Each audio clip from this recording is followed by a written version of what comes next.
Hello everyone, I am Mitali Nevgi and I am discussing on the topic modes of winding up of a company. Now let us understand the meaning of winding up of a company. Winding up of a company means dissolution of a company. It is a legal process in which all the affairs of the company are wound up. Its assets and liabilities are determined and the assets are sold out, and the balance amount is distributed among shareholders in proceedings of their shareholdings. Modes of winding up of a company.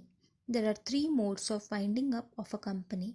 The very first one is compulsory winding up, that is, winding up by the court. Next one is voluntary winding up, and the last one is winding up under the supervision of the court. Now let us understand the first mode of winding up of a company, that is compulsory winding up of a company, section 433 to section 483. Winding up of a company by an order of court is called as compulsory winding up. Section 433 of Companies Act lays down the circumstances under which the company may be compulsorily wound up. There are some other reasons for the company to get wound up.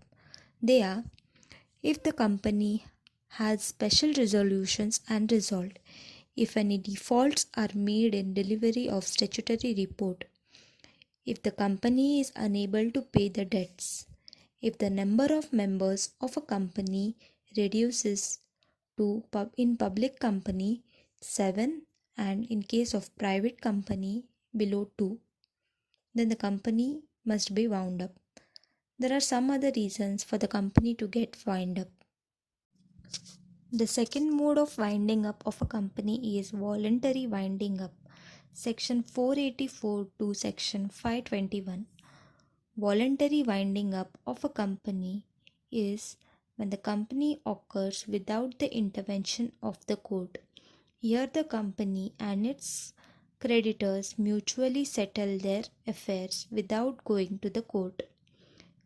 Company may be wound up by passing ordinary resolution or by passing social resolution.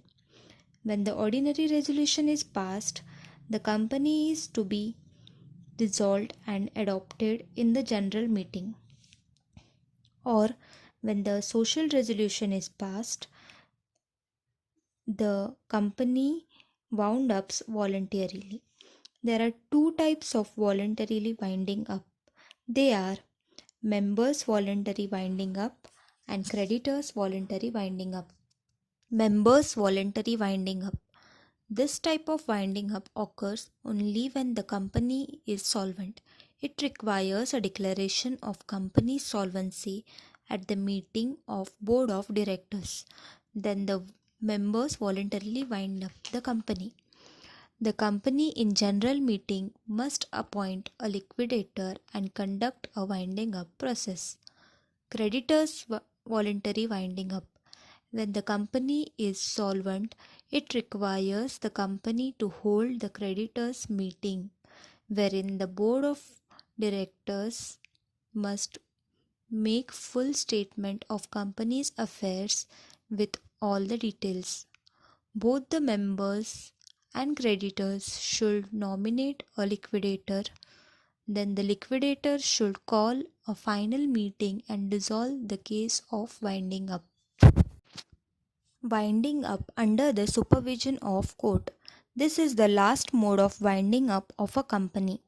Winding up with the intervention of court are ordered when the voluntary winding up has already commenced. It is voluntary winding up but under the supervision of court. Here the resolution of winding up is passed by the members in general meeting. Court also appoints official liquidator to conduct the winding up process. Thank you for watching the video. Do like and share. Stay safe, stay home. Thank you.